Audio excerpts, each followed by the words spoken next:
अच्छा, so story is chestnut gray, or for me the new thing in this was that the title is based on the reward itself. क्योंकि मुझे पहले समझ नहीं आई थी कि चेस्टनट ग्रे क्या हो सकता है, क्योंकि रशियन स्टोरीज में ज्यादा प्रिंसेस और प्रिंसेस किंग जार्स की ज्यादा बात हो रही होती है. So this is also written by Aina Zheleznova, और जो मुझे इसकी समझ आई है इमेजिनेशन से वो I have done. So next सही. So for me the summary was summary से पहले जो इसकी सेंट्रल थीम मुझे समझ आई थी, that was the heroes journey. और उसके बाद के जो सारे एलिमेंट्स और कैरेक्टर्स है वो नेक्स्ट आएंगे. So the main characters, elements and their symbolism. जो सिंबलिज्म है वो मैंने ये जो लेफ्ट के अंदर हेडिंग्स है उसको देखा है, क्योंकि वही आपको हीरोज जर्नी का जो बेसिक एक टेम्पलेट है वो यही बताता है कि एक तो सबसे पहले बेसिक सेटिंग क्या है, there is a father and 3 sons. Then the next step on the hero's journey, the first step is separation, जिसके अंदर वो दिखाते हैं कि the father is dead, और वो उनको एक टेस्ट देके जाता है जिसमें से सॉरी मुझे यहाँ लिखना चाहिए था, उसके 3 जो बेटे होते हैं, जो बड़े 2 बेटे होते हैं वो कोई इतने अच्छे नहीं होते, और जो सबसे छोटा वाला होता है he is the good son, but he is called Ivan the fool. और जो अब जो नेक्स्ट स्टेप आता है हीरोज जर्नी में वो इनिशिएशन का आता है, which is basically before a test. और वो टेस्ट जो डेड फादर देता है वो अपने बेटों को कहता है कि तुमने 3 रातों तक मेरी ग्रेव के ऊपर आना है मेरे मरने के बाद. तो जो 2 बड़े बेटे होते हैं वो इनकार कर देते हैं और वो इवान को ही भेज देते हैं, और वो 3 दिन तक जाता है. So the next step on that journey is supreme ordeal, जिसमें एक टेस्ट आता है जो इसने पास करना होता है, और उसका बाप इसे बताता है कि इसको एक ब्रिडल देता है और कहता है कि तुम फील्ड्स में चले जाओ, और वहां पे एक वो उसको वो बताता है, जिस तरह क्या कह सकते हैं, एक मंत्र हो सकता है या जो भी एक मैजिकल स्पेल बताता है कि तुमने ये बोलना है जाके. और फिर because this is a summary, तो उसके अंदर होता है कि वो एक घोड़ा आता है वो स्पेल सुनने के बाद, और वो उस घोड़े के राइट ईयर में से अंदर जाता है, लेफ्ट ईयर में से बाहर निकलता है, और वो एक बहुत ही हैंडसम प्रिंस बन जाता है. और इस तरह से वो पास कर जाता है टेस्ट. और उस इस फिर घोड़े को यूज करते हुए वो जो जार का टेस्ट होता है उसकी बेटी के लिए वो जीतता है, कैसल क्लाइम करता है घोड़े से, जारीना लवली को किस करता है और वापस आ जाता है with the reward of destiny, marriage with the princess and half the Zardom treasures. जो इसकी resurrection है वो इस last test के बाद पूरी हो जाती है, and they live happily ever after. Amazing. So since Ivan's journey का जो पहला step है that is separation. So separation की भी 5 stages होती हैं. So the first is next slide तो नहीं करनी?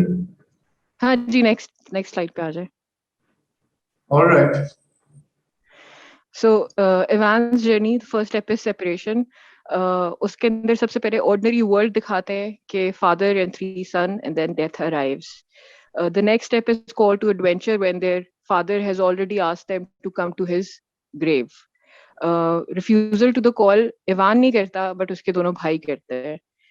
Fourth step is meeting the mentor. यहाँ पे मैं थोड़ी सी confused हो गई थी कि is meeting with the mentor with his own father or the horse, because the horse actually helps him to win the princess as well.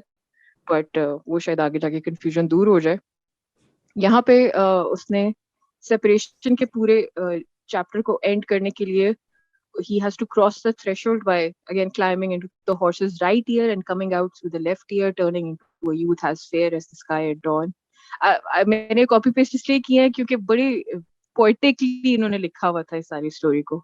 The handsomest youth that ever was born. So ये उसकी transformation यहाँ पे हो जाती है.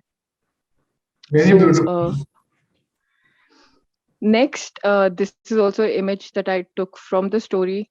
This is where he can cross the threshold on the horse of will, because जब वो घोड़े पे बैठ जाएगा, जीत जाएगा, तो he can do anything he wants. उसका बाप उसको यही कहता है कि you can climb the horse and go wherever you want. Oh. So जो magical spell होता है वो next slide में आता है, जहाँ पे पता चलता है कि इस स्टोरी का नाम चेस्टनट ग्रे क्यों है. So that is chestnut gray. Here हाँ जी, आगे जाना है. आप बताएं तो जाऊंगा. सॉरी मुझे इस वक्त नजर आनी चाहिए थी शेड स्लाइड्स बट हाँ आ गई. So this is the magic spell. Chestnut gray, hear and obey. I call thee nigh to do or die. So यहाँ से वो उसको uh, then he can fly the horse and go anywhere. अब इससे next. अच्छा इस return से पहले क्योंकि इसकी ट्रांसफॉर्मेशन हो जाती है कि जब उससे वो हॉर्स के कान में से गुजरता है और वो भी एक बड़े मजे का सिंबलिज्म था कि वो कान में से ही क्यों गुजरा. कान में से गुजरता है और वो बहुत हैंडसम बन जाता है और वो घोड़ा भी उसके कंट्रोल में होता है तो वो बस उसको देखता है और फिर वो वापस उसी घोड़े के कान में से आता है और वापस इवान द फूल बन जाता है और या बट और घोड़े को छोड़ देता है, घोड़ा भाग जाता है. सो अब जो रिटर्न है हीरोज जर्नी का उसके अंदर tests on the road back आएंगे, रिजरेक्शन होगी उसकी दोबारा और ही return with the elixir probably of wisdom I think. नहीं तो ये जो घोड़ा भाग जाता है ये फर्क है और चेस्टनट ग्रे फर्क है. जी यही घोड़ा जो है ये चेस्टनट ग्रे है. दैट घोड़ा is the reward or the point of transformation for the protagonist. नहीं तो आपने क्यों कहा कि भाग जाता है?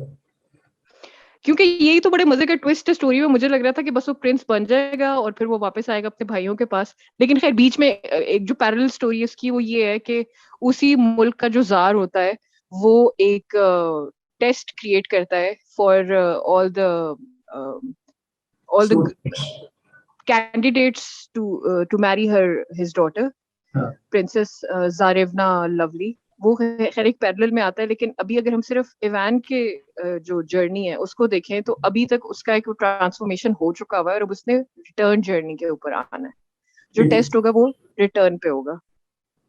सो इससे अगर नेक्स्ट वाली स्लाइड पे आ जाए ये वाला टेस्ट है क्लाइम अप द टावर जो कि 12x12 का होगा, 12 rows and 12 columns and embrace your destiny which is climbing up the tower and kissing the princess. So इसके भी अगर 5 steps देखें that is rite of passage in the hero's journey for his initiation into the treasure of traditional wisdom वो जो उसको घोड़े की सूरत में मिलता है. और यहाँ पे एक मजे की लाइन थी जो बादशाह ने एक कंडीशन रखी हुई थी जिसको I feel was approaching into the innermost cave when the king said कि no matter what the guy is, no matter who he is, whether of high or low of birth, he overcomes that, becomes very handsome, gains the ability to become very handsome and also has the horse as means to reach the height of the tower. इसमें केव किसको कह रही है? केव किसको कह रही? केव वो जो उसका ईयर के अंदर से गुजरना है, वो जो हॉर्स का ईयर है, because that must be dark and would look like as a cave, but probably मुझे वो लिखना चाहिए था. Anyways, the supreme ordeal is who would leap on a stage as high as her window. So इसको symbolically हम किसी और तरह भी ले सकते हैं, but story के अंदर ये ऐसे ही है. और fourth step is that he's rewarded with a kiss of destiny और जो resurrection है वो happily ever after है. ये मुझे इस point पे लगा था but आगे जाके मुझे समझ आया कि नहीं वो तो वापस दोबारा आ जाता है और but खैर eventually यही होता है कि they're living happily ever after. जो मुझे मजे की चीज लगी थी वो इसको imagine करना था इस टेस्ट को and वो फिर मैंने next slides में किया था कि अगर हम next पे चल जाए it's a grid of 12x12, 12 columns and 12 rows और वो एक कैसल बन जाता है जो कि नेक्स्ट स्लाइड में आता है. और उस कैसल के टॉप पे वो प्रिंसेस बैठी हुई है जो कि नेक्स्ट स्लाइड पे आएगा.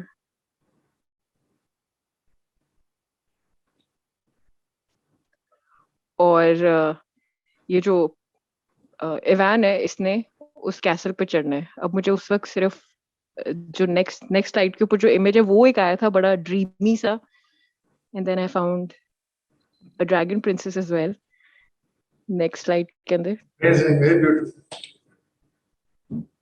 But that was like what if the princess is the dragon? But anyways, eventually ये होता है. Next slide. कि वो जो प्रिंस होता है वो इवान होता है, वो प्रिंसेस तक पहुंच जाता है और उनकी फिर शादी हो जाती है। खैर बीच में वो ट्विस्ट आता है कि वो वापस आता है अपने भाइयों के पास और उनको और दोबारा घोड़े में से वापस गुजरता है और इवान बन जाता है और घर पे आता है तो उसके जो भाई होते हैं वो उसको नहीं पहचानते क्योंकि वो भी उस पूरे कंपटीशन में हिस्सा लेते हैं और वो नहीं कुछ कर सकते, लेकिन वो उस शहजादे को जरूर देखते हैं जो बहुत हैंडसम होता है, तो वो कहते हैं कि हाँ हम गए थे वहां पे और हमने उसको देखा था। तो ये जो इवान होता है कहते हैं हो सकता है तुमने मुझे देखा हो, बट वो कहते हैं नहीं तुम तो हो ही नहीं सकते, तुम पागल हो। खैर इसमें ये होता है कि जब वो प्रिंसेस तक पहुंच जाता है और वो अपने घोड़े के ऊपर ही होता है तो वो बस उसको किस करके नीचे चला जाता है, लेकिन उतनी देर में जो प्रिंसेस होती है वो उसके माथे के ऊपर अपनी अंगूठी से एक वो सील बना देती है so that he has the mark of the winner. खैर वो सील उसके ऊपर रह जाती है, ये वापस आ जाता है इवान और लोग इसे ढूंढना शुरू कर देते हैं, ये घोड़े में से वापस गुजर के इवान बन जाता है और घर पहुंचता है और अपने भाइयों को बताता है, वो उसका मजाक उड़ाते हैं तो ये सील दिखाते हैं उनको और वो यकीन नहीं करते इसका। तो जो नेक्स्ट डे होता है वो जार जो होता है वो एक सेलिब्रेशन करता है और फिर ढूंढना शुरू कर देता है और सारे लोगों को बुलाता है। तो तब भी अपने भाइयों को कहता है कि मुझे अपने साथ ले चलो, उसको नहीं लेके जाता है। खैर ये खुद वहां पे पहुंचता है और वहां पे जो प्रिंसेस होती है वो सील देख के उसको पहचान जाती है और फिर उनकी शादी हो जाती है। अमेजिंग, कितनी जबरदस्त, ये भी कितने सिंबल्स हैं इसमें, ये तो बचपन के बाद आज सुनी है तो ये तो भूल गया था। अमेजिंग। सो मुझे जो इसके अंदर जितने सिंबल नजर आए थे वो ये सारे हैं कि first it starts with death और grave of the dead father has an importance in this, जिसके अंदर probably he's not probably he's actually expecting obedience and surrender from his sons, but उनमें सारों में सिर्फ जो इवान द फूल होता है और probably foolishness को इसलिए भी हाईलाइट शुरू में किया था कि being a fool it's easy to surrender, और जब आप बहुत ज्यादा वो मटीरियलिस्टिक या बहुत दुनियावी हो जाते हैं तो खौफ ज्यादा आपके दिल में होते हैं, और फूलिशनेस के अंदर आपको एटलीस्ट वो होता है कि you because you don't know so you don't fear much, so उसके लिए शायद वो सरेंडर भी आसान हो जाता है। और फिर वो जो एक हॉर्स आता है उसको I feel that was the horse of will, but for that you need discipline to win it over. और उसका जो पूरा सिंबलिज्म था कि climbing into the right ear and coming out transformed from the left ear, वो भी probably from right to left का एक कोई तैमूर साहब शायद इसके ऊपर हमें ज्यादा कुछ बताएं, बट उसके अंदर जो एक अल्टीमेट आपकी फिजिकल ब्यूटी है वो आपको मिल जाती है जो कि हेल्प आउट करती है आपको, वो जो कैसल होता है 12 कॉलम्स और 12 रोज वाला उसको चढ़ने में, और बेसिकली जो जार होता है और जारवीना लवली जो होती है उसको इम्प्रेस करने में, और घोड़ा तो होता ही है जिससे वो यूज करके ये काम कर लेता है। And especially because she was waiting in a window, so for me that probably was a window of opportunity. And then the seal she marks him with, जो उसकी रिंग का होता है वो भी seal का symbol probably important मुझे लग रहा था। But most important was when he decides to transform back into Ivan the Fool, और फिर अपने भाइयों को बताता है, वो उसको मॉक करते हैं और यकीन नहीं करते। So he comes back with the elixir, the horse, and the ability to transform again into a handsome youth, and that is how he wins everything. ये एलेक्सियर आपने अपनी तरफ से लिखा है या हॉर्स को एलेक्सियर कह रहे हैं? ये बेसिकली लास्ट स्टेप है of the heroes journey, that the hero returns with the elixir. नहीं इसमें एलेक्सियर मेंशन्ड है। That is the horse. हाँ यही पूछ रहा हूँ जी, मुझे लगा एक्चुअली इसमें elixir मेंशन नहीं है, but I thought that elixir is probably symbolized by the horse. सही है, because और कोई ऐसी ट्रांसफॉर्मेटिव ऑब्जेक्ट नहीं मिला मुझे उसके अंदर, कोई एप्पल या कोई किसी और तरह की चीज। It's correct. अच्छा, बहुत खूबसूरत। Anybody would like to offer any additional? इसमें एक तो जो मुझे लगा कि वो राइट टू लेफ्ट वाली जो चीज़ है वो अमूमन होता है पेरिफेरी से सेंटर की तरफ जब आप जाते हैं, क्योंकि हार्ट भी आपके लेफ्ट पे ही है। तो और दूसरा वो जो सील है गालिबन वो इस चीज़ की तरफ इशारा कर रही है कि अब जो भी आपने स्टेट अचीव कर ली है अब यू कैनॉट लूज इट। तो गालिबन मतलब कि वो ये भी है ना कि जब आप प्रीमोडियल स्टेट एक बार दोबारा रीगेन कर लें तो फिर आप उसको लूज नहीं कर सकते, उससे पहले चांस होता है कि आप भटक जाएं। लेकिन शायद वो जो स्टैंप है ना, वो इस चीज की स्टैंप है कि अब वो भटकेगा नहीं। और तो प्रोबेबली ये वो जिस तरह कुरान के अंदर भी वो मोहर की बात है कि वो भी कल्ब के ऊपर ही होती है, तो आप भी कह रहे हैं कि वो जी जो जी एक डायरेक्शन है वो जी टुवर्ड्स जी कल्ब जा रही है। जी जी, हाँ जी हाँ जी, मुझे इसमें यही नजर आ रहा है। ये 2 पॉइंट्स थे, मैं कमेंट करना चाह रहा था इस पे। बाकी थैंक यू। एक्सेलेंट, बहुत जबरदस्त। मुझे बाकी वो मुझे जो फूल एक और था, सॉरी तैमूर साहब, एक और बस था कि वो जो फूल है ना, गालिबन वो दुनियावी लिहाज से वो फुलिशनेस होगी, स्पिरिचुअल पॉइंट ऑफ व्यू वो काफी स्मार्ट बिहेवियर होगा। मेरे ख्याल वो फूल वाली जो बात है ना, वो दुनियावी लिहाज से फुलिश लगता होगा, लेकिन स्पिरिचुअल पॉइंट ऑफ व्यू से वो बड़ा, जिसे कहते हैं, बड़ा अप्रोप्रिएट होगा। वो जो स्टेट ऑफ अफेयर्स है, जिसको दुनियादार लोग जो पेरिफेरी के साथ अपने आप को रिलेट करते हैं, उनको वो फुलिशनेस लगती होगी। तो यहाँ इस तरफ ये भी इशारा है बेसिकली मेरे लिहाज से। आई थिंक वो कंपैरिजन भी आ जाता है कि उसके दो जो बड़े भाई आप ये थे, जी जी जी, आप ये देखें ना कि वो फुलिशनेस को कह रहे हैं कि फुलिशनेस को वो सरेंडर के साथ रिलेट कर रहे हैं, ओबीडियंस एंड सरेंडर के साथ। तो ये नेगेटिव टर्म्स में नहीं नहीं, कैसे ये तो मैंने ताकि, किया ना। अच्छा अच्छा अच्छा, जब ये स्टोरी मुझे के लगा अंदर ये नहीं है कनेक्शन। नहीं, स्टोरी में कनेक्शन नहीं, इसीलिए for me the take away symbols are these. मुझे ये लगा था कि हम जब बात करते हैं कि जब बहुत ज्यादा एक इंटेलेक्चुअलाइज कर लेते हैं एक चीज को, तो probably that is where it becomes difficult to surrender.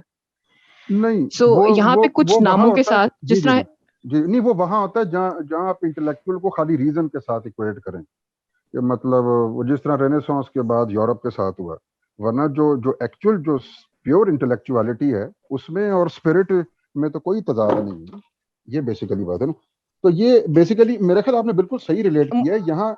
एक मेरे हिसाब से यहाँ जो इवैन द फूल कहना है ना, ये फूल कहना थोड़ा समझना सरकास्टिक वे में है, मुझे लग रहा है। ये नेगेटिव टर्म्स में नहीं है। ये कहना ये चाह रहा है प्रॉब्ली ऑथर, जिन दुनियादार लोगों को ये फूल नजर आ रहा है, वो एक्चुअली फूल है नहीं, उनको फूल नजर आ रहा है। एक्चुअली में ये फुलिश बिहेवियर नहीं है, ये बिहेवियर बड़ा अप्रोप्रिएट है स्पिरिचुअल रियलाइजेशन के लिए। मुझे इसमें ये चीज नजर आ रही और मुझे मुझे ये इसमें भी ये चीज लगता है नजर कि आई। आप सही कह रहे हैं कि उसका बिहेवियर लोगों को फूल इसलिए भी लग सकता है कि वो जो मेरे लिए भी पॉइंट ऑफ सरप्राइज था स्टोरी के अंदर, कि उसको जब ये मिल जाता है घोड़ा, वो हैंडसम भी बन जाता है, वो वापस आता है और वो दोबारा इवान की सूरत में आता है, वो प्रिंस, वो हैंडसम नहीं रहता। सो और वो घोड़ा भी छोड़ देता है, तो probably that would seem foolish by worldly manner, जी कि ऐसे कोई कैसे हाँ, कुछ छोड़ सकता अब है, बट देखें क्योंकि जी उसको जी, वही अब वाली आप बात देखें कि एक इस सील भी जी लग जी जी जी, चुकी है, बिल्कुल बिल्कुल बिल्कुल। तो अच्छा, उसकी वो इसमें देखें, इसमें एक और चीज भी है। इनसिक्योरिटी खत्म हो गई। हाँ जी, एक और चीज भी है। जैसे आपने कहा ना कि जब वो वापस आता है, तो वो वापस उसी सूरत में आता है जिस सूरत के अंदर आलम मादी में वो पहले मौजूद था। अब ये भी ऐसे होता है कि जब आप स्पिरिचुअल ट्रैवल करते हैं, तो both from an epistemological and ontological point of view आप में ट्रांसफॉर्मेशन आती है।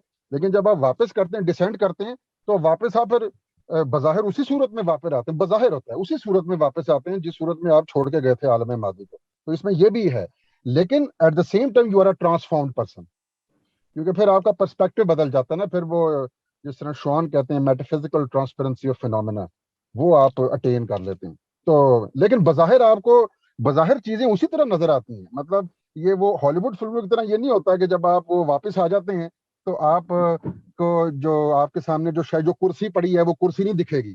नहीं, वो अभी भी कुर्सी ही दिखेगी जिस तरह पहले आपको आलम मादी में दिख रही थी। लेकिन आपका ओवरऑल देखने का अंदाज बदल जाएगा, जारी बात। ये उसकी तरफ भी इशारा है।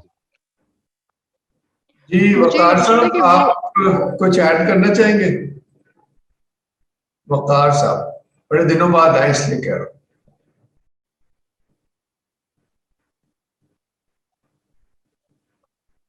अच्छा, मैं सिर्फ एक चीज ऐड करना चाह रही हूँ जो अब्बास साहब ने कहा, कि मुझे ये भी लगता है कि वो ट्रांसफॉर्मेशन के साथ उसके शायद कुछ पर्दे भी गिर चुके हुए हैं, कई हिजाब, जिसकी वजह से वो ही कैन सी मोर क्लियरली। क्योंकि जब वो वापस आता है और अपने भाइयों से कहता है कि शायद तुमने मुझे देखा, और वो उसका यकीन नहीं करते, जबकि ही नोज द ट्रूथ, और वो उनको सील भी दिखा रहे हैं और वो उसको यकीन नहीं कर रहे। So he can see more than anyone else. जी, और ये बेसिकली उस तरफ इशारा है जो गिनो का हम जब वो रेन ऑफ क्वांटिटी में पढ़े थे, कि जब आप एक खास आपका मेंटल मेकअप होता है, तो वो नेचर आपसे चीजें कुछ अपनी एस्पेक्ट्स कंसील कर लेता है। ये उसकी तरफ भी इशारा है कि वो बता भी रहा है तो वो उनको नजर नहीं आ रहा। क्योंकि वो खास मेंटल मेकअप उनका है ना, तो वो बेसिकली उनको वाकई नेचर के वो एस्पेक्ट्स नहीं दिख रहे होंगे जो इवान जिनकी तरफ इशारा कर रहा होगा। तो इसको इस चीज से भी रिलेट किया जा सकता है बेसिकली।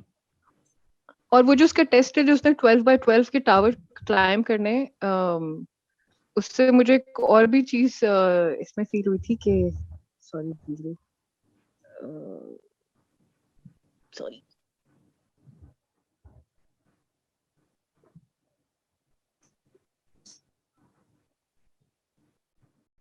जी हिना, आप कुछ ऐड करना चाहेंगे?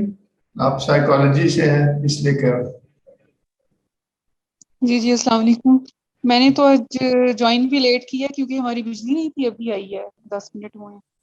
और मैं बस मैंने एक तो थोड़ी सी प्रेजेंटेशन सुनी है, हीरोज जर्नी लग रहा है और ये सिंबल्स बड़े अच्छे डिस्क्राइब कर रहे हैं अब्बास साहब भी। और माहम है, मेरा ख्याल है माहम प्रेजेंट कर रही हैं जी जी।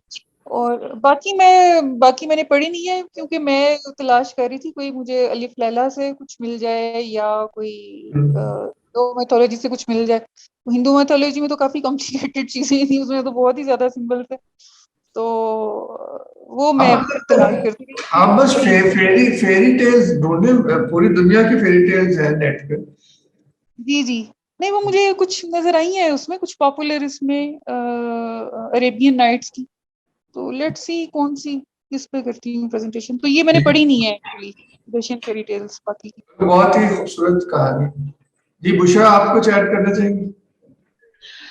मुझे वो बात मैं सोची थी जिसमें he sort of returns enters from one year and goes to the other, और फिर वो वापस आता है। और जैसे बहुत से स्पिरिचुअल लोगों की कहानियां भी वाकयात पढ़ो तो उसमें भी यही होता है कि when they go through their own spiritual journey, so then eventually they are sent back to their own people, और फिर उन्हें वहां जाके कहा जाता है कि अब आपने जो भी उनके जिम्मे काम होता है। सो उसका मुझे सॉर्ट ऑफ रिजेम्बलेंस लग रही थी कि वापस फिर उनको भेजा जाता है अपने ही लोगों में। वो मैं इस सारे प्रोसेस के साथ रिलेट कर रही थी। और कुछ लोग उनको मानते हैं, कुछ नहीं मानते, they go through their own process and then eventually फिर उनकी एक मकाम या एक वो सिंबलिज्म एक बन जाती है उस इलाके में जहाँ पे उन्हें वापस भेजा गया होता है। तो मैं कुछ इस तरह की बात से उसके मुतालिक सोच रही थी। इसमें बहुत, हाँ बिल्कुल, जैसे हुजूर पाक सल्लल्लाहु अलैहि वसल्लम को एक तरह देखें तो लोग कहते थे आम आदमी है, मगर जो आंखें रखते थे वो और तरह देखते थे, और जो उनका अपना नेचर था वो तो बिल्कुल ही बहुत ही बड़ा था। तो ये जो दो एस्पेक्ट है ना इंसान के, ये बड़ी खूबसूरती से इन्होंने प्रेजेंट किए हैं। The so-called normal human being and the super कह लें या उससे जो ऊंचा है। और मेहर, आप कुछ ऐड करना चाहेंगे?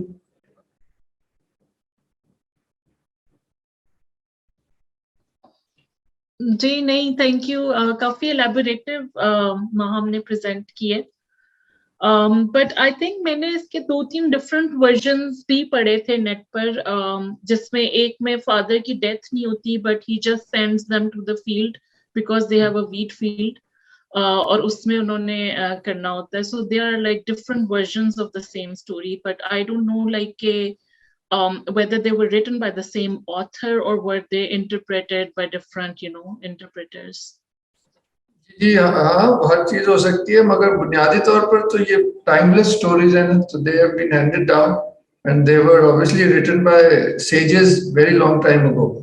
और इसमें जाहिर है वो भी हो सकता है, वर्जन्स तो होते ही हैं हर स्टोरी के। और अक्सा, आप कुछ कहना चाहिए?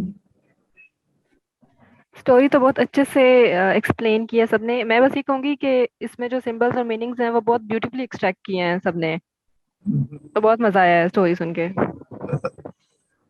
2-3 पॉइंट्स मुझे भी थोड़े बहुत समझ आ रहे हैं, वो अब एंड में कहता हूँ। जुबैर साहब, आपने शायद मिस कर दी ना ये प्रेजेंटेशन। जी सॉरी, मैं असल में काम में था लगा हुआ तो जैसे ही फारिग हुआ तो तब तक कहानी कहाँ से कहाँ पहुंच चुकी थी। मैं तो बिल्कुल एंड में, ये जब स्लाइड दिखाई जा रही थी, मैं ये तब आया हूँ, और ये आखिरी 2-3 मैंने कमेंट सुने हैं। मैं टोटली मिस कर गया हूँ।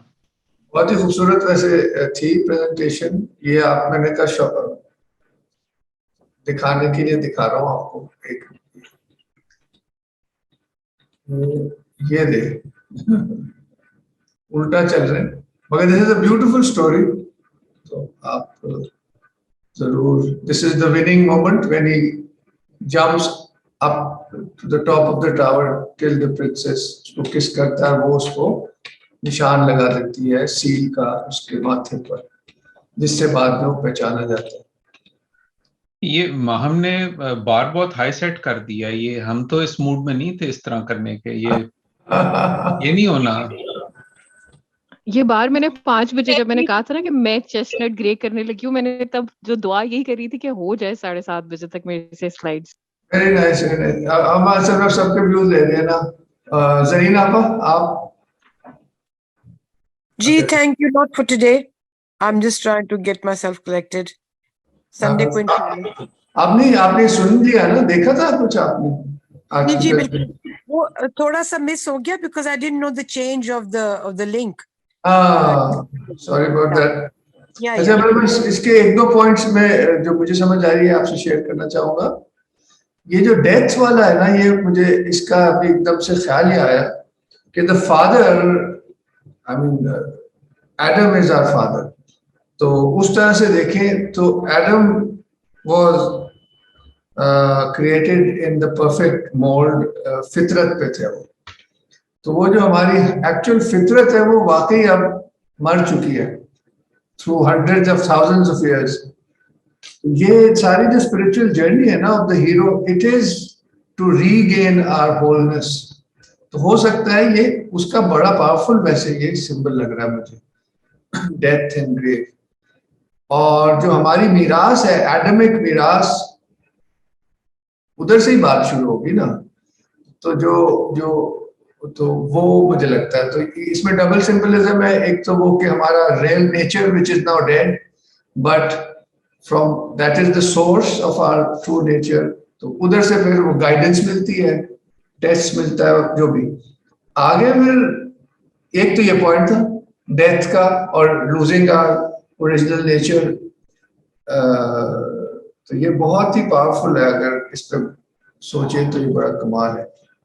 जैसे एक मैंने बुजुर्ग को सुना था, उन्होंने कहा कि our true nature is buried under the tons of rubble of our second nature.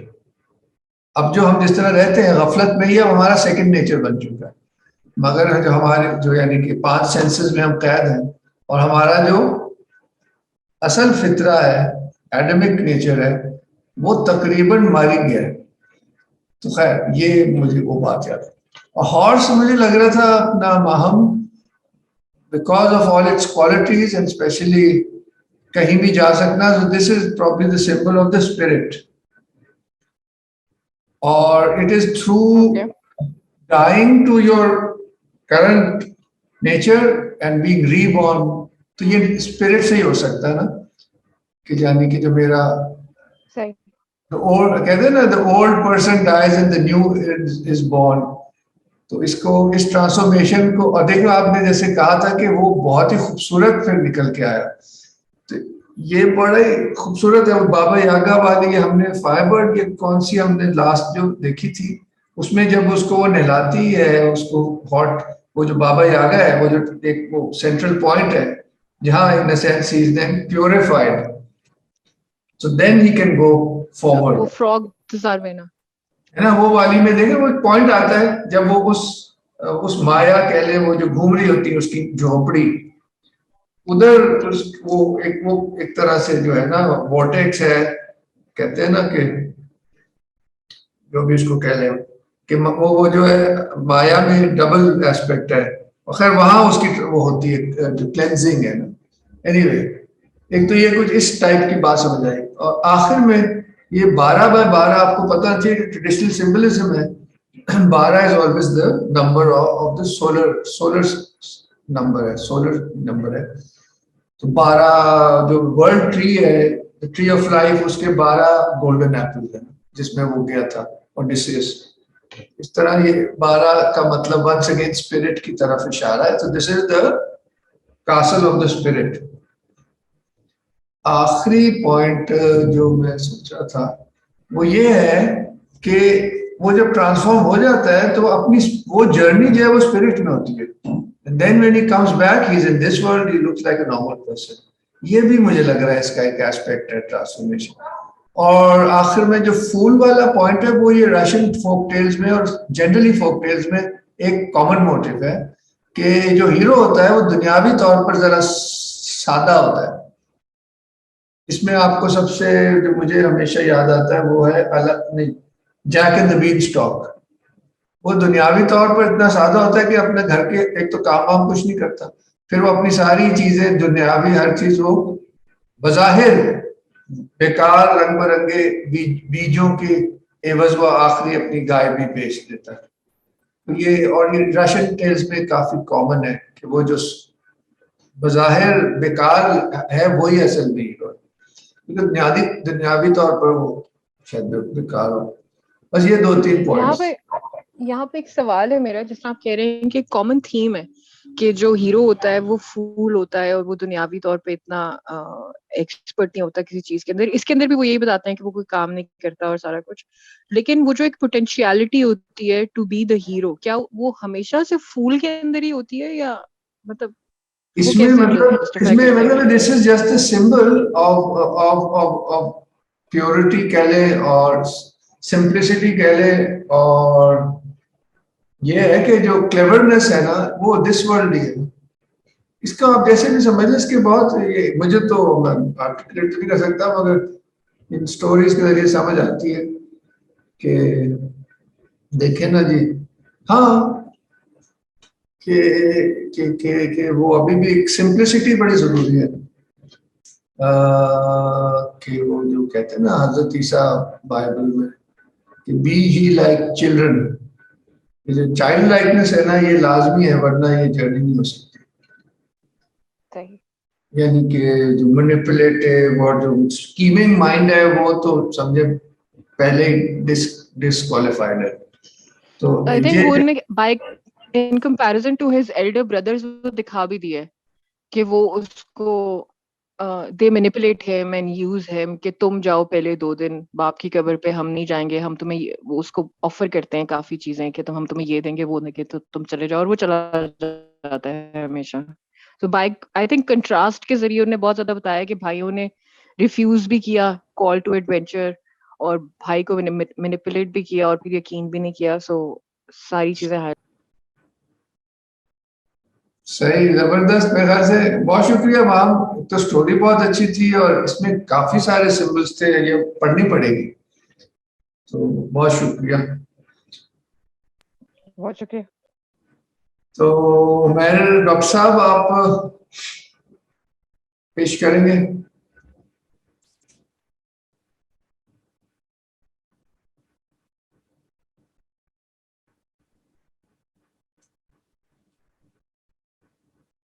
Doctor Umair. Taimur साहब, बिफोर डॉक्टर उमैर प्रेजेंट्स मेरा एक और क्वेश्चन भी था। I was like thinking about कि जब उसके फादर उससे पूछते हैं कि how is it outside in the world whether the dogs are howling और द चिल्ड्रन आर क्राइंग, तो he always replies it's quiet out there. So what does that mean? Like, does that mean there's peace in the city, or does it mean that there's peace for the father's grave or something? ये असल में ना मैंने तो बचपन से नहीं पढ़ी, तो मुझे थोड़ा सा इसका बता दें कॉन्टेक्स्ट, याद नहीं। Maybe Maham can elaborate on this more, but every time he goes to visit his father's grave, the father asks his son a specific question. और वो क्वेश्चन होता है कि like whether how is it like in the outside world, whether the dogs were barking or the children were crying. Like he says this, tell me how is everything fares in Rus, I mean is Russia. Are the dogs barking, the wolves howling, and my child weeping? And he replies that all is quiet in Rus. So I didn't understand like why he always replies that it's quiet outside. अच्छा, मुझे उस point पे लगा था कि probably this is the father's inability to break away from the world and go और probably ये उसका threshold cross करने का एक moment है जो वो नहीं कर पा रहा है, लेकिन वो भी बड़ा poetically उन्होंने इसको किया था। मैं वही ढूंढ रही हूँ वो phrase किधर है। हाँ, is it you? पहले 2 दिन वो यही पूछता है उससे कि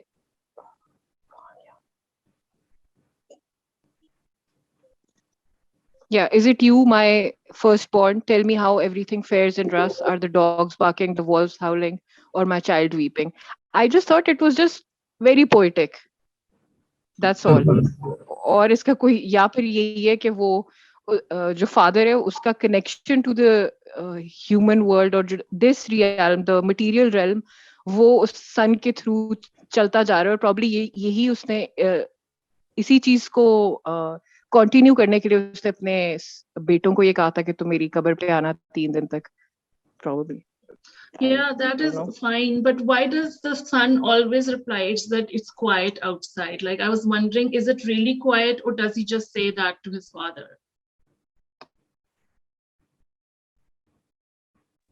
ये भी हो सकता है कि क्योंकि Ivan is the son who gets the reward by his father. अगर हीरोज जर्नी के थ्रू देखें उस लेंस को तो वहां पे he is meeting his mentor. और if we consider the father is the mentor, father is dead. So Ivan शायद अपनी state of mind के बारे में बता रहा हो कि all is quiet because he's sad that his father died, probably. इसमें ये भी हो सकता है कि शायद ये क्वेश्चन जो फादर पूछ रहा है वो बेसिकली इवान को टेस्ट करने के लिए पूछ रहा है और वो देख ये रहा है, इवैल्यूएट कर रहा है कि इवान की जो वर्ल्डली अटैचमेंट है वो कितनी है। ये भी इसमें एक पहलू हो सकता है। अब वो कह रहा है it is quite, which basically means कि वो बिल्कुल अटैच नहीं है दुनिया से। ये भी तो हो सकता है। हाँ, probably for Ivan it's all quiet after his father's death. Yes तो यस, मुझे अब्बास साहब वाली बात ज्यादा सही लग रही है कि अगर दुनिया में इन्वॉल्व होंगे तो उसका सब शोर शराबा ज्यादा इफेक्ट करेगा और अगर अपने में अब्जॉर्ब होंगे तो फिर वो इफेक्ट ही नहीं करेगा। अंदर पीस होना चाहिए। जो अब्बास साहब कह रहे हैं वो थोड़ा सा स्टेट की बात है ना जी अब्बास साहब? एब्सोल्युटली एब्सोल्युटली यही है कि जैसे आपने भी एक बताया था कि असल में वो अपने अंदर ही देखना ना, अगर आप अपने अंदर जितना आप रिफ्लेक्ट करेंगे तो उतना ही आपको बाहर की जो शोर शराबा है वो फील भी नहीं होगा शायद, और आप उतना उसकी तरफ इंटरेस्टेड भी नहीं होंगे। तो ये उसी की तरफ है, वो बेसिकली यही पूछ रहा होता है। मतलब है कि इसमें आप वाली बात मुझे बड़ी जबरदस्त लग रही है कि it's really an expression of his state of soul which is calm and silent. तो वो जब ये स्टेट हो तो बाहर चाहे शोर हो भी तो वो एग्जिस्टेंशियली साइलेंस में है ना, पीस में है। और जो शोर के सिंबल भी हैं वो उसने बड़ा प्रिसाइज पूछा है, are the dogs barking, the wolves howling और child weeping, all of these 3 symbols are noise basically. अच्छा चलिए, इससे एक और पॉइंट समझ आता है महम कि जो डॉग है ये अक्सर ना नफ्स के का सिंबल होता है उसका, यानी कि वो जी बिल्कुल। जब अनटेम्ड होता है तो वो नफ्स को कुत्ता का है ना। हमारे जो हमारे हैं पंजाबी के शायर हजरत जी बिल्कुल बाहू ने फॉर एग्जांपल, तो अगर वो अभी कवि है तो ये बार्किंग और ये सारा उसकी निशानी भी हो सकता है। और आई और थिंक वुल्फ को भी सिंबलाइज करते हैं सेल्फ से, व्हिच किया जा वुल्फ यू सकता है। Feed inside. क्राइम बच्चे का मतलब ये है कि उसकी डिजायर ही नहीं खत्म हो रही तो वो टेंट्रम्स कर रहा है। तो अगर ये सारी सोल की स्टेट्स ले जो नेगेटिव है तो फिर उसकी सोल तो क्वाइट है। ये शायद बड़ा और भी बेहतर इसका हायर लेवल का हो जाएगा एक्सप्लेनेशन। मैं स्टार्ट में थोड़ा सा इंट्रोडक्शन बता दूं कि मैंने ये स्टोरी चूज की, ये फेरी टेल चूज की, 𝗁𝗲 ब्यूटीफुल। इसके बहुत से वेरिएंट्स हैं और ये रशियन फोक विजडम की one of the commonest fairy tales है। फर्स्ट टाइम 1855 में अलेक्जेंडर एफनासिएव इसने इसको पब्लिश किया था अपनी एक कंपाइलेशन में, और उसने भी इसको एट्रीब्यूट किया था कि ये basically old Russian and Slavic traditions और स्टोरीज से डिराइव किया गया है। काइंडली नेक्स्ट स्लाइड पे जी।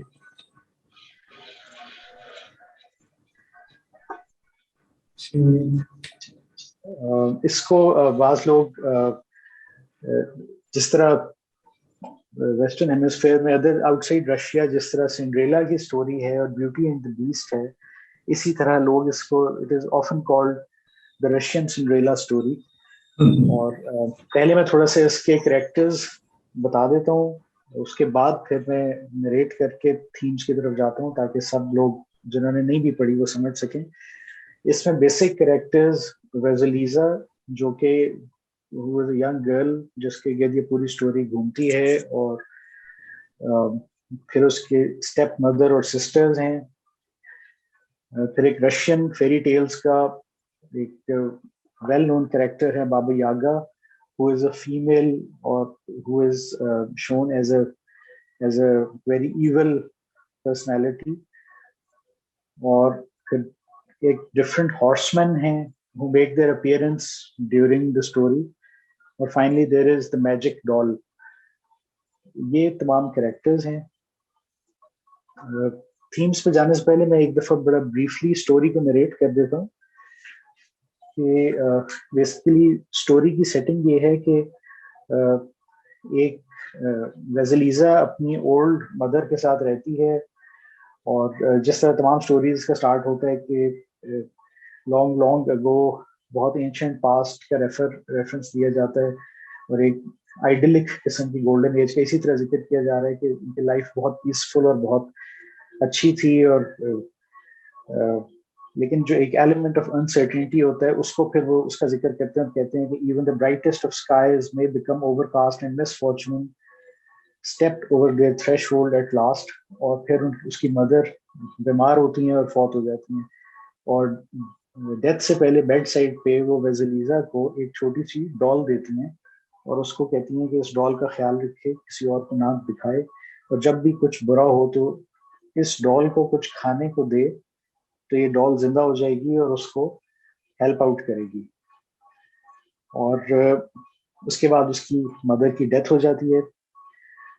उसके फादर दोबारा शादी कर लेते हैं और उसकी एक step mother who has 2 grown up daughters वो हाउस होल्ड में आ जाती हैं। फिर ऑलमोस्ट उसी तरह जिस तरह सिंड्रेला में भी बताया जाता है कि उसकी स्टेप मदर उसके साथ काफी सख्ती करती हैं। She is the one who is forced to do all the household stuff, और उसको हर वक्त नैग करते रहते हैं।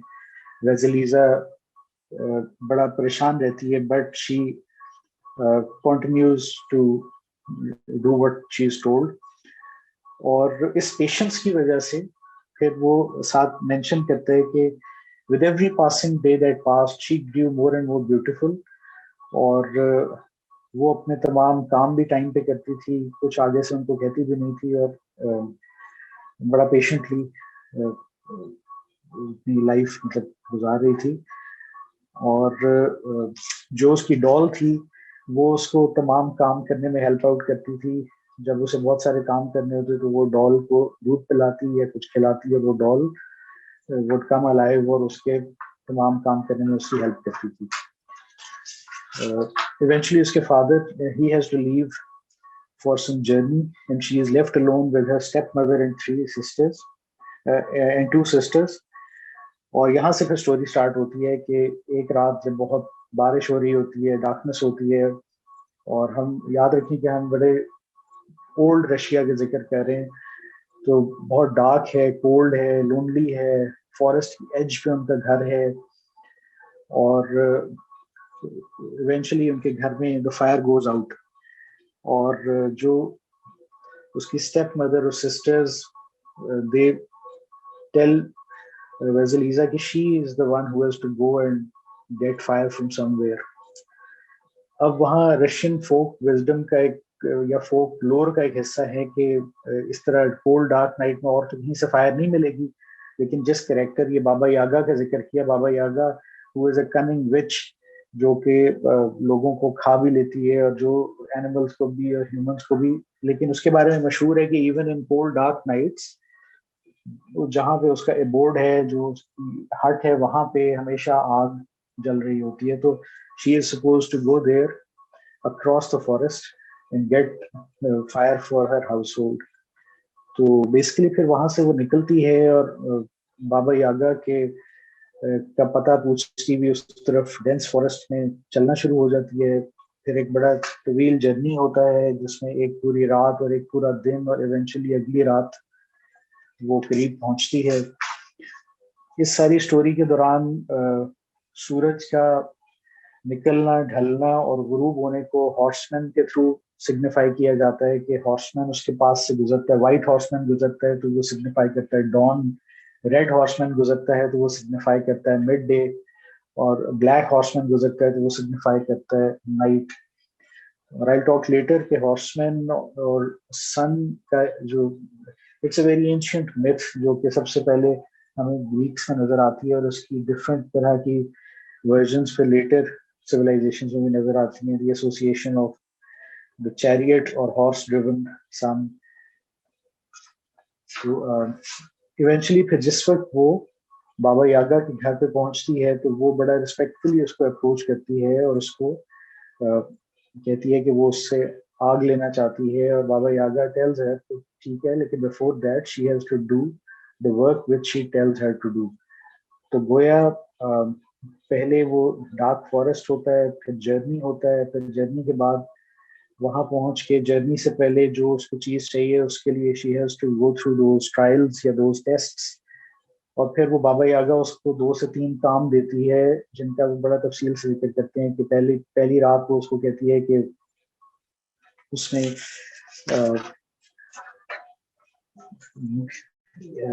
3 मेन काम है। एक काम यह है कि वो मिलेट सीड्स को उसमें सेपरेट करना है। इसी तरह किसी और चीज के साथ में एग्जैक्ट उसका भूल गया हूँ। इसी तरह एक सेकंड टास्क होता है, उसमें उसके डिफरेंट वेरिएंट्स हैं स्टोरी के। एक में ये है कि उसमें जो आटा है उसको साफ करना है जिससे ब्रेड बननी है, और ये चीजें ओवरनाइट अंधेरे में पॉसिबल नहीं है। लेकिन हर रात जब वेजलीजा को वो विच ये काम देती है तो वो उसको कहती है कि अगर सुबह तक कोई काम ना कर सकी तो she is going to eat her alive. तो वेजलीजा हर रात डॉल को उसी तरह कॉल करती है, और डॉल जो है बहुत सी स्टोरी में इस तरह नजर आ रहा है कि डॉल बहुत सी नेचुरल फोर्सेस को कमांड करती है, क्योंकि डॉल फर्स्ट टाइम जो है बर्ड्स को कॉल करती है और वो बर्ड्स आके वो मिलेट सीड्स और जो दूसरे सीड्स हैं उनको सेपरेट कर देती है। वो जो सॉर्टिंग है सीड्स की वो कर देती है। फिर सेकंड नाइट पे भी इसी तरह वो रैबिट्स और माइस को कॉल करती है जो आके उसको जो आटे को साफ कर देते हैं। और eventually finally the witch realises कि वेजलीजा को शायद वो इस तरह ब्लेम नहीं कर सकेगी, so she is going to eat her anyway. और वो कहती है कि बस next morning I am going to roast her and eat her. तो वेजलीजा डॉल से पूछती है कि क्या करें, तो डॉल उसको ये सजेस्ट करती है कि she should make a run for her life, और जो डॉल है she is going to take care of the witch, और शी विल मेक श्योर कि द विच रिमेन्स अस्लीप, और इस दौरान वेजलीजा निकल जाए। और इवेंचुअली फिर लॉन्ग स्टोरी शॉर्ट ये है कि वेजलीजा फिर इस तरह निकल जाती है और वापस अपने घर पहुंचती है। घर पहुंचने से पहले जिस वक्त वो यहाँ से बाहर निकलती है तो बड़ा ड्रामेटाइज करके बताया कि उसके घर के बाहर ह्यूमन स्कल्स जो हैं, जो कि लैंप्स के ऊपर लगे हुए हैं, जिसके अंदर से जिसकी आंखें सुर्ख अंगारा बनी हुई हैं और उसके अंदर से आग निकल रही है, तो वो एक स्कल अपने साथ ले जाती है ताकि घर में जो फायर उसको चाहिए है वो इसी से ली जा सके। लेकिन उसका इवेंचुअली रिजल्ट ये निकलता है कि जब वो स्कल लेके जाती है वो अपने घर, तो वो स्कल एक बड़ा सा फायर जनरेट करती है जो उसकी इविल स्टेप मदर और सिस्टर्स को कंज्यूम कर लेती है, और यानी she is rid of those evil family members. और पीछे इसी तरह जो विच है वो शी रियलाइजेस कि she can not get hold of Vasilisa, so she stops chasing her. तो फाइनली वेजलीजा के फादर भी वापस आ जाते हैं, they move to a different town. और वहां पे फिर एक और कैरेक्टर आता है जिसका कोई नाम नहीं दिया जाता, वो ये है कि Vasilisa starts living with going to another old woman who takes care of Vasilisa, teaches her how to spin the yarn, और वेजलीजा उसके साथ रहती है। और इवेंचुअली एक दिन वो इतना अच्छा यार्न स्पिन करती है कि वो ओल्ड लेडी से कहती है कि इसको आप बेचकर इसके पैसे अपने लिए रख लें। तो she goes and tries to sell it, और वो यार्न इतना कीमती है कि eventually she realises that nobody can pay for it except the tsar's son himself. तो वो उसकी कोर्ट में जाती है, जो ज़ार का बेटा है वो पूछता है कि इसकी क्या प्राइस है, वो कहती है कि I want to present it to you as a gift. तो वो ले लेता है, लेकिन इवेंचुअली जब वो अपना ट्यूनिक उससे सिलवाना चाहता है तो ही रियलाइजेस कि नन ऑफ द कि जो भी कपड़ों की सिलाई करने वाले लोग हैं, they are unable to work with that fabric. तो eventually he calls the old lady और उससे पूछता है कि ये किसने स्पिन किया था यार्न। तो इस तरह Vasilisa is called to the royal palace, and इस तरह पे फेरी टेल्स में होता है कि वंस ही सीज हर तो he falls in love with her and he decides he's going to marry her. So eventually Vasilisa marries the son of the Russian emperor, और they live happily ever after. तो इसमें देखने में ये बहुत simple सी एक children's fairy tale लगती है, लेकिन this is a very deep story on many levels. जिस तरह कैरेक्टर्स का जिक्र किया, मैजिक डॉल की वजह से ये उस तरह की जॉनरा लगता है जिस तरह मैजिकल रियलिज्म वाला है, लेकिन एक्चुअली जो मैजिक डॉल है वो सिर्फ एक ऑन अ डीपर लेवल वो तो सिर्फ एक यानी गुड स्पिरिट को शो कर रही है, जो कि नेचुरल पावर्स भी कमांड करती है, बहुत सी नेचुरल फोर्सेस को अलाइन करती है इसकी हेल्प के लिए, और who is watching over Vasilisa throughout her journey. और इनफैक्ट स्टोरी में मैंने देखा कि पूरी स्टोरी में शुरू से एंड तक एक वो जो पॉजिटिव गुड स्पिरिट वाला एक कैरेक्टर है वो किसी न किसी शक्ल में पर्सोनिफाइड रहता है। शुरू में इट इज हर मदर, जो कि खुद उसको वो डॉल देती है, then it's the doll, and then it's again there is that old lady जिसका नाम वो नहीं लेते। और बाकी हॉर्समैन का मैंने ऑलरेडी जिक्र कर दिया। अगर नेक्स्ट स्लाइड कर दें तो उसमें थोड़ा सा थीम्स को बुलेट फॉर्म में दिया हुआ कि जनरली शुरू में जब वो जिक्र कर रहे होते हैं स्टोरी के स्टार्ट में, तो the author makes a point कि वेजलीजा इज गुड और she is beautiful, not only in the physical sense but she उसकी ब्यूटी जो है वो इनर ब्यूटी है, वो बड़ा he makes a point about it. और बाकी प्रोटेक्टर का मैंने जिक्र किया, इवल इनका मेड, बाकी और जो क्वेस्ट इटसेल्फ है, द क्वेस्ट फॉर लाइट और द क्वेस्ट फॉर फायर, वो बजाते खुद बड़ा रेलेवेंट है, एक बड़ा रिकरिंग थीम है हर एक पेरेनियल विजडम में भी और फोक टेल्स में भी। और मैंने नेक्स्ट स्लाइड पे फिर कुछ थीम्स के अलावा कुछ सिंबल्स को लिस्ट किया हुआ है कि द बाइनरी, जिस तरह बात सब अक्सर जिक्र करते हैं, the binary of light and dark. फिर the concept of the forest और द मेज, जिसमें से गुजर के उसने वहां तक जाना है जहां फाइनली उसको जो चीज हासिल होनी है वो हासिल होने से पहले उसका आखिरी इम्तहान होना है, उसकी तलब का एक इम्तहान होना है। फिर जो डॉल है जो कि द गुड स्पिरिट, गाइड या प्रोटेक्टर को रिप्रेजेंट करती है, द जर्नी इटसेल्फ, वो एक सफर बजाते खुद एक मंजिल है, तो वो जर्नी भी है। और वो ट्रायल जिसमें विच उसको डिफरेंट ट्रायल्स में सब्जेक्ट करती है, जिसके अगर वो उसमें से इफ शी पासेस देन, तो इफ शी क्लियर्स देन तब वो उसको लाइट मिल सकेगी। तो ये सारे सिंबल इस स्टोरी में बड़े रिकरिंग थीम है, और अगर आप इस तरह सोचें तो इट्स वेरी डीप स्टोरी। और नेक्स्ट स्लाइड शुरू कीजिए प्लीज। पिछला जो कुछ मैंने मेंशन किया था ये मेरी अपनी जो मेरी थॉट्स थी वो थी।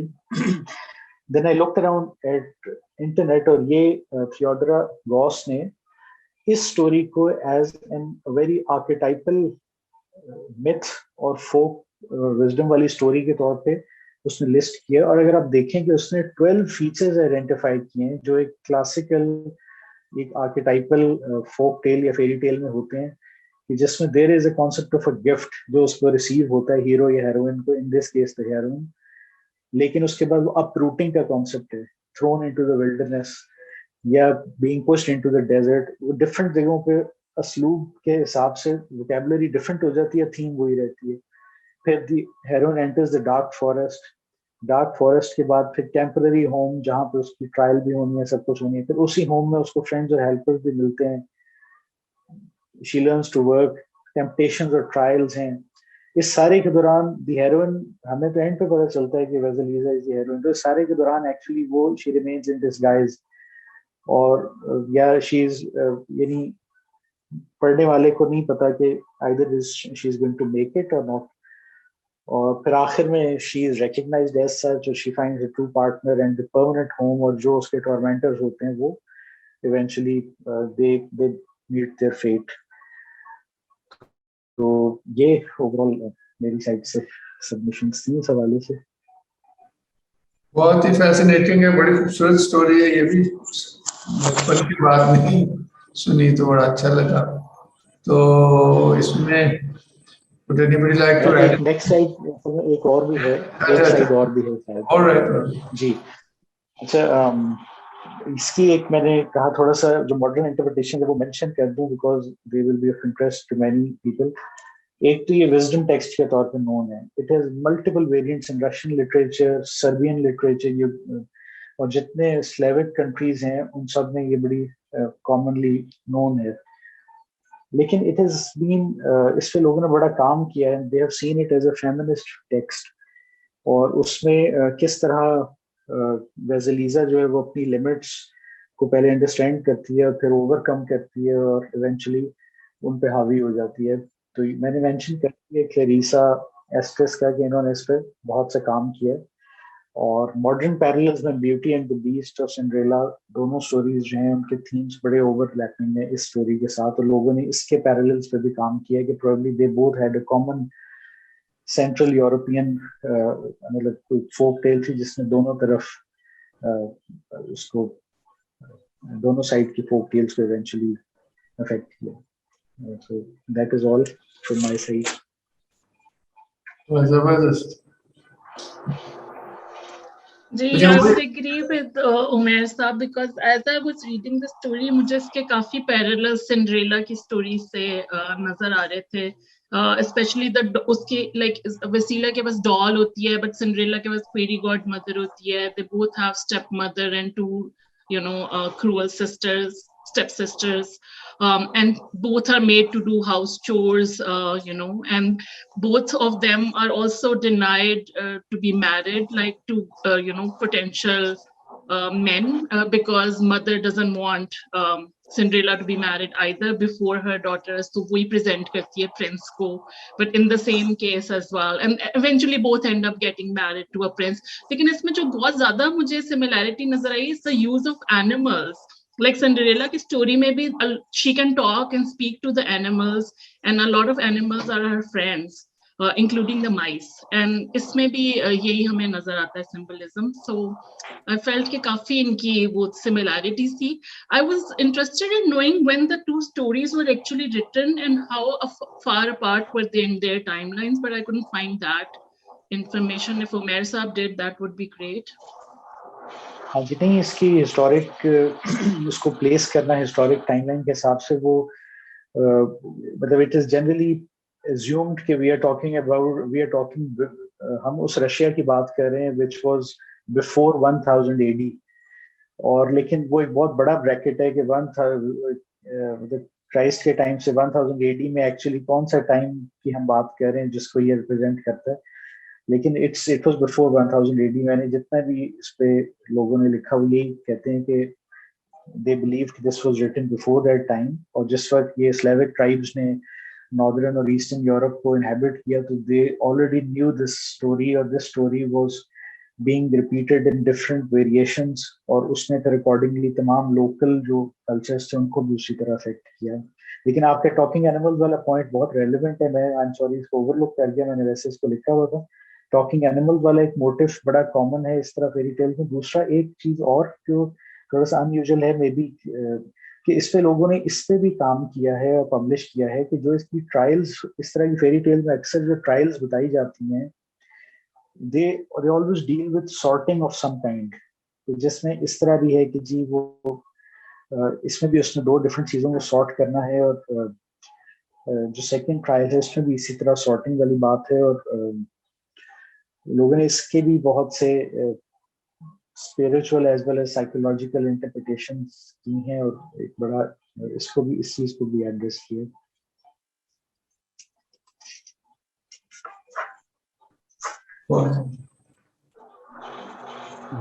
इसमें वैसे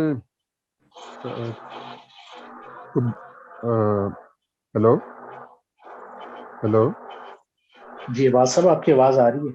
अरे अच्छा जी, इसमें मैं बस चंद कमेंट्स करना चाहूँगा।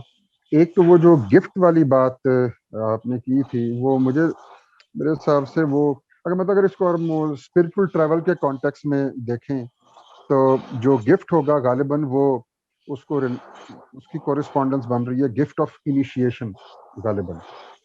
तो और जो डॉल है जो काइंड ऑफ प्रोटेक्ट कर रही है, वो आप समझ लें कि इनिशिएशन के बाद सूफीज़म के कॉन्टेक्स्ट में आप उसको विरद कह लें, जो कि आपको प्रोटेक्ट भी करता है, और जो आपकी असेंडेंसी है, स्पिरिचुअल असेंडेंसी, उसमें मेजर रोल प्ले करता है। तो और फिर ये भी कि आपने ये भी बताया कि जो हीरोइन थी वो उसकी इनर ब्यूटी भी थी। तो जाहिर बात है वो इनर ब्यूटी से मुराद वर्च्यूज ऑफ द सोल है। तो सोल को किसी हद तक वर्चुअस तो होना चाहिए। मतलब शुरू में तो मतलब इनिशिएशन के लिए भी जो क्वालिफिकेशन का क्राइटेरिया उसमें एक ये भी है कि किसी हद तक सोल वर्चुअस होनी चाहिए। ह्यूमन परफेक्शन ना भी हो, लेकिन किसी हद तक इनर ब्यूटी होनी चाहिए। एक दूसरा आपने एक और कमेंट किया था कि quest for light and slash fire आपने लिखा हुआ था। तो ये बड़ा इंटरेस्टिंग था, क्योंकि इसके ऊपर मैंने पहले भी 2-3 बार पॉइंट आउट किया था, लेकिन जहाँ चूंकि आपने मेंशन किया, और ये देखिए कि जो लाइट स्लैश फायर आपने लिखा हुआ है ना, ये इसलिए है क्योंकि इसमें लाइट और वार्मथ या लाइट और हीट दोनों एंगल्स हैं। तो लाइट जो है अमूमन वो नॉलेज का सिंबलिज्म होता है, और जो हीट है वो लव का। तो बेसिकली ये उस सोर्स तक क्वेस्ट है जिसमें लव और नॉलेज जो है वो सिंथेसाइज है, वो कंबाइन हो जाती है। वो फिर उनमें वो मतलब उनमें कोई डुअलिटी ऑपोजिशन नहीं रहती बेसिकली एज सच। तो ये उस सोर्स की तरफ वही जिसको अगर आप माइक्रोकॉस्मिकली देखें तो वो आपका जो the centre of the being है, जो हार्ट है, जिसमें लव और नॉलेज में कोई दुई नहीं होती। वो जो फ़वाद साहब ने को बताया था ना कि वो नॉलेज और बीइंग कंबाइन हो जाते हैं, यूनाइट हो जाते हैं, तो ये वो वाली बात है बेसिकली। जी और अक्सर ने हाथ उठाया। जी एक्चुअली मैंने यही स्टोरी चूज की थी संडे लेक्चर के लिए, बट सिंस वो मेरे साहब ने डिटेल में काफ़ी बता दिया, तो मैं अपनी जो मेरी एक दो मैंने जो एनालाइज किया था पॉइंट्स वो शेयर कर देती हूँ। एक तो ये कि जिस तरह इवान ज़ारेविच की जो जर्नी है उसको हीरोज जर्नी कहा जाता है ना, तो इसको हीरोइंस जर्नी कहते हैं। और जो दूसरा पॉइंट है वो ये है कि जो डॉल को फीड करने का एक्ट है ना, मैं उसके ऊपर काफ़ी कॉन्टेम्पलेट करी थी कि व्हाट कैन इट सिंबलाइज। तो मुझे जो समझ आई है वो ये आई है कि जो डॉल है वो बेसिकली स्पिरिट को सिंबलाइज करी है। तो स्पिरिट को एक्टिवेट करने के लिए उसको एक्चुअली उसको फीड करना पड़ता है, कुछ खिलाना पड़ता है। तो मैंने उसको ऐसे देखा है कि इस स्टोरी में बताया जाता है कि वसीलिसा अपने खाने का पोर्शन जो है वो डॉल को देती है। जैसे जब वो विच के घर में होती है तो वहाँ पे उसको खाना बहुत लिमिटेड मिलता है, तो वो सारा उसी को फीड करती है ताकि उसकी हेल्प ले सके। तो उसमें ये था कि उसको बिलीव तो होता है कि डॉल मेरी हेल्प करेगी, बट उसकी हेल्प लेने के लिए उसको फीड करना पड़ता है। तो it could be symbolised as के मतलब हमें यकीन तो है कि इवेंचुअली अल्लाह हमारी मदद करेंगे, लेकिन ये है कि हमें अल्लाह की रज़ा हासिल करने के लिए भी अपने एंड से एक्शंस करने पड़ते हैं। लाइक हमें अपनी स्पिरिट को प्योरीफाई करना पड़ता है, उसकी एक्सरसाइज करनी पड़ती हैं, तो मैं इसको ऐसे देख रही थी। बहुत खूब। और देखिए जो अपना खाना उसको दे देती है तो एक वर्ल्डली सैक्रिफाइस। डिजायर्स का सैक्रिफाइस भी है। और एक और पॉइंट आपकी बात से कि जो डॉल है, क्योंकि वो इन सेंस स्पिरिट की जो इम्यूटेबिलिटी है ना, क्योंकि वो उसकी जो रिजिडनेस है वो शायद उसको सिंबलाइज करती है डॉल, और वो एनिमेट भी हो जाती है, तो जाहिर है सारी उसके पास पावर्स जो है वो भी है, और उसमें एक crystal purity and unchangingness भी है। I think it's beautiful क्योंकि the spirit belongs to the eternal world। तो ये भी मैं ऐड करना चाहता था। और कोई कुछ कहना चाहेगा? एक चीज मैं सोच रही थी कि ये जो ये मोटिव है इसका सौतेली बहनों का, या जैसे if I am not wrong रांझे की जो भाभियां थी शायद, वो भी उसे तंग करती हैं या उसको ताने देती हैं, तो ये अगर रिप्रेजेंट करता है हमारी, क्योंकि वो बहनें जैसे दिखाई हुई हैं, तो अगर ये रिप्रेजेंट ये करता है कि एक आपकी स्पिरिट है या सोल है और एक आपकी मटेरियल परस्यूट्स हैं, एक आपकी मटेरियल एग्जिस्टेंस है जो कि एक खास मटेरियल परस्यूट की डायरेक्शन में जा रही है। अच्छा, अब ये फेरी टेल्स क्योंकि हम ये कहते हैं कि ये यूनिवर्सल हैं, तो मुझे इस बात पर थोड़ी सी हैरत होती है कि ज्यादातर सोल्स जो है दुनिया में वो अपनी सौतेली बहनों के साथ मुझे लगता है बड़े प्यार सलूक से रह रही हैं, वो डिस्टर्ब नहीं हो रही हैं। जो मटेरियल परस्यूट की जो उसकी वजह से डिस्टर्बेंस हम ये देखते हैं फेरी टेल्स में होती है, एक लीड कैरेक्टर को, हीरो को या हीरोइन को, वो हमें होती हुई नॉर्मली आसपास नजर नहीं आती है। वो डिस्टर्बेंस जो एक स्पिरिचुअल क्वेस्ट की तरफ लेके जाती है। तो ये चीज मुझे नहीं समझ आती कि ये अवेयरनेस क्या क्रिएट करनी चाहिए, या ये गॉड गिवन ही होती है, या ये किस तरह से की जा सकती है, या इसकी जरूरत भी किसी को है या नहीं है। और दूसरी एक चीज है, दूसरा क्वेश्चन भी मैं करती हूँ साथ ही। मेरी आवाज आ रही? जी जी जी। अच्छा, दूसरा ये कि ये फेरी टेल से ना कुछ स्टीरियोटाइप्स इसमें हमें नजर आते हैं।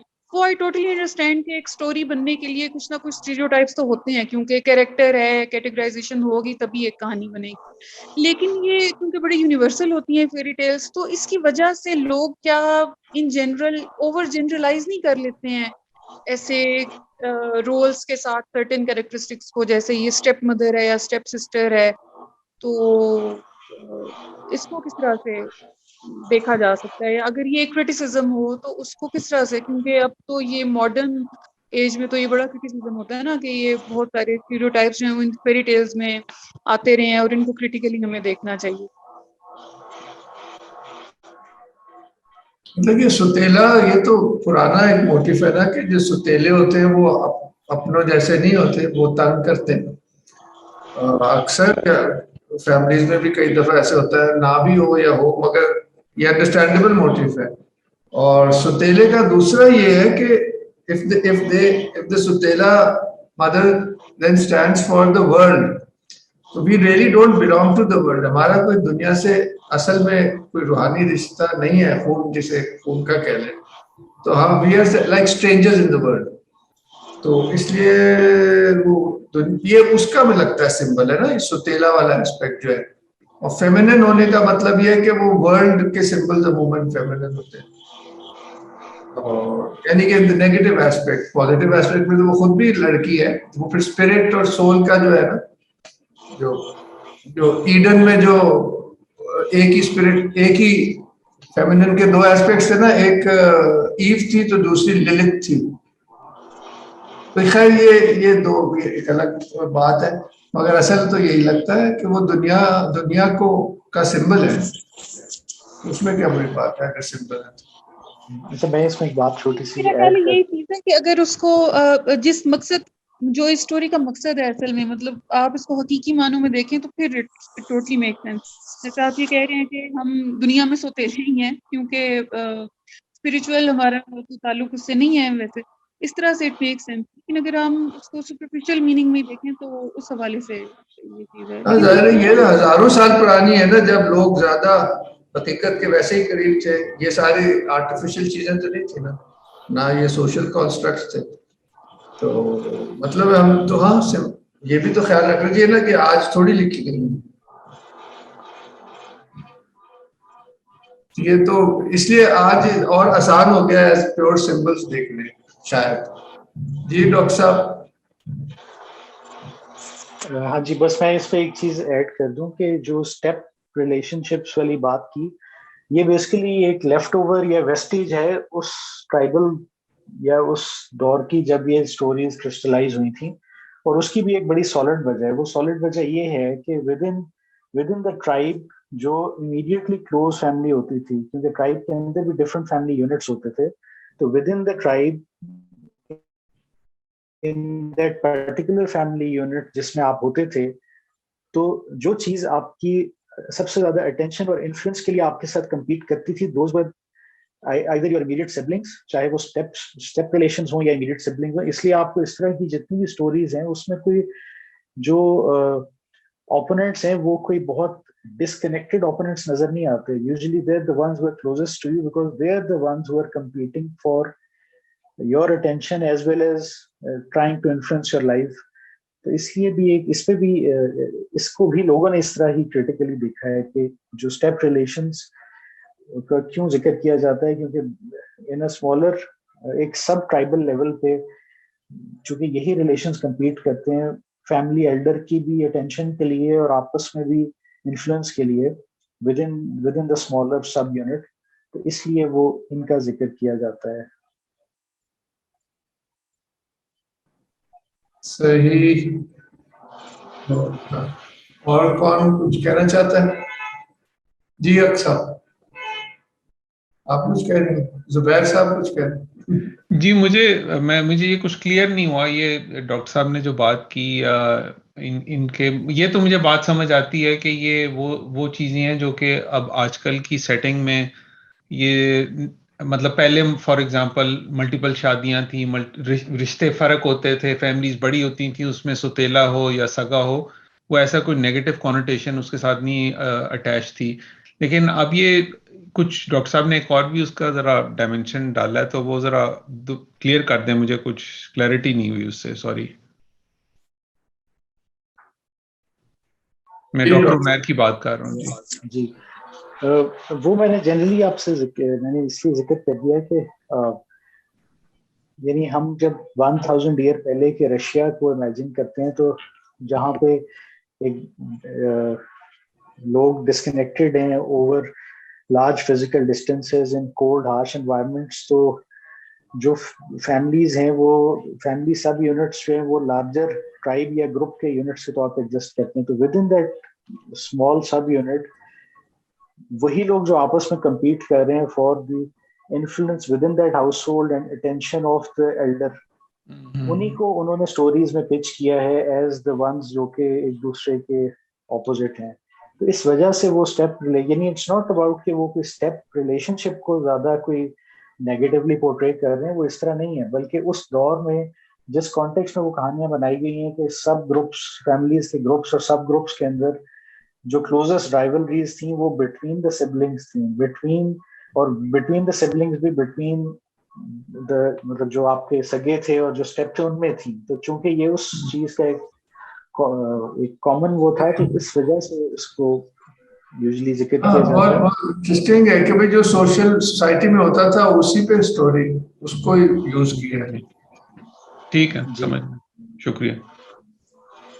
अक्सर ने कुछ सवाल पहले करना चाहे थी, फिर जहीना पर। जी मेरा ये क्वेश्चन है कि मैंने एक जगह पढ़ा था कि जो ये स्टोरी है this is basically Vasilisa's journey into the forest. जो ये मीन करती है वो ये है कि human journey into the darkness of his और हर ओन माइंड, जिसमें वो अपने बाबा यागा का सबको पता है कि वो बहुत एक विच है जो कि बंदों को खा जाती है, तो उसका एक फियर का एलिमेंट आता है। लेकिन फिर भी वसीलिसा जाती है उसके हट पे लाइट लेने के लिए।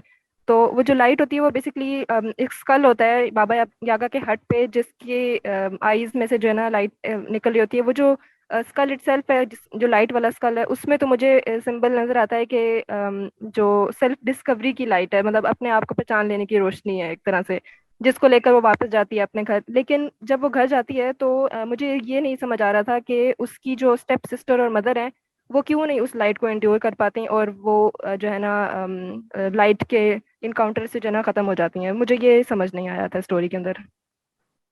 तो ये मैं भी वैसे अच्छा हुआ आपने याद दिलाया। इससे आप देखें तो जैसे जो हिंदू गॉडेस है काली, वो भी स्कल्स की माला पहनती हैं, और इसी तरह मेरा ख्याल है शिव के साथ भी ऐसा है। तो कहने का मकसद ये है कि ये बेसिकली ट्रांसफॉर्मेशन का सिंबल भी है, क्योंकि डेथ का सिंबल भी है, डेथ एंड लाइफ, और दूसरी तरफ एक कहर का सिंबल भी है, इसलिए there are also terrible aspects of God. तो वो जो नेगेटिविटी है उसको खुदा का कहर ही खत्म कर देता है। ये एस्पेक्ट भी मुझे लगा नजर आता है ये स्कल्स और ये वाली फायर का, जो है ना डिवाउरिंग फायर कह लें, जो इवल को खा जाती है और अच्छी चीज को सोना कर देती होगी। इसलिए कई लोग शिव को नेगेटिव देखते हैं ना, मगर कहते हैं नहीं, he is not the God of death, he is the God of transformation. तो उसके दोनों एस्पेक्ट होंगे ना, ट्रांसफॉर्मेशन शायद। तो ये 2-3 चीजें ध्यान में आ रही थी।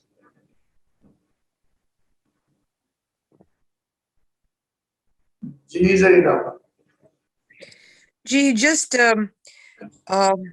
few observations about talking about these stepmother, yeah, the witch part. The witches were actually once upon a time, long ago, why they were made into witches, but they were very intelligent women who are connected supernaturally with a lot of other powers, and they worked. और फिर लोगों ने कहना शुरू किया कि तो witch है working with Satan, but these were intelligent women.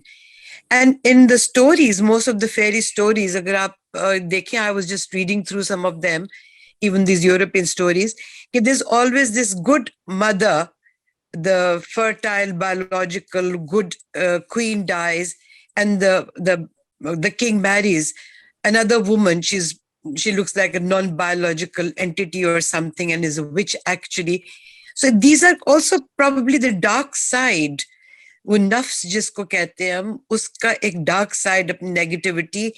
And at the same time if we see it in a patriarchal society, this which the woman is actually rival to the other woman who's a good woman, and they're both vying for the approval of the man. तो मुझे ये बड़ा दिलचस्प भी लगा कि there is always a witch, there's always a stepmother, that's a dark side of self, anybody's self, everybody's self, and there's always a juxtaposition against a very good mother, a very good human being, but who dies. And then the journey begins of the person who has to elevate oneself and come above, rise above all these dark sides. I just thought that. And the other thing which I quite find amazing is कि ये हर कहानी में ये magic किस जरूर होता है और उसी के लिए सब इंतजार कर रहे होते हैं. And then, you know, this is like a seal of confidence or whatever.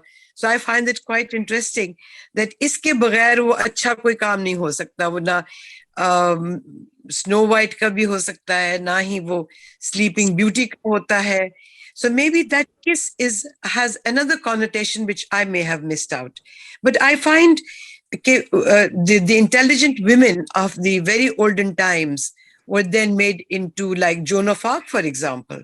कि जी ये इतनी intelligent है, मावरा के साथ connection है इनका, so they must be working with Satan because God lives above, आसमानों में रहता है, then Satan must live down and below the earth. That's why, you know, they connect with the satanic powers. So I just thought, you know, I'd comment on this.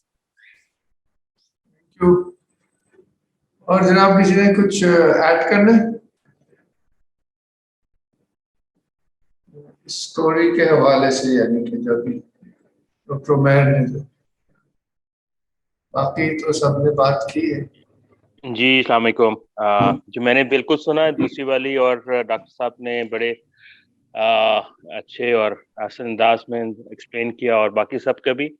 मैं तो ये सोच में था कि जो मैंने प्रिपेयर करनी है, मैं एक्चुअली पिछले 2-3 हफ्ते से ट्रैवल कर रहा था, तो मैं कुछ क्लासेस भी नहीं ले सका और पढ़ भी नहीं सका, तो मैं अपने मसले में था कि मैं कैसे अब कर पाऊंगा. बट अदर देन दैट इसमें करेक्टर्स, मुझे इसमें वो जो लाइट के हिसाब से था, वो प्योरिटी बेसिकली द सोल की जो प्योरिटी है, in the end it just prevails over everything else. तो ये चीज मुझे सारी स्टोरीज में हमेशा नजर आती है। वो जिस तरह वो हीरो में भी वो जो foolishness थी वो is actually maybe is sarcasm. So this is a common theme that seems to be recurring.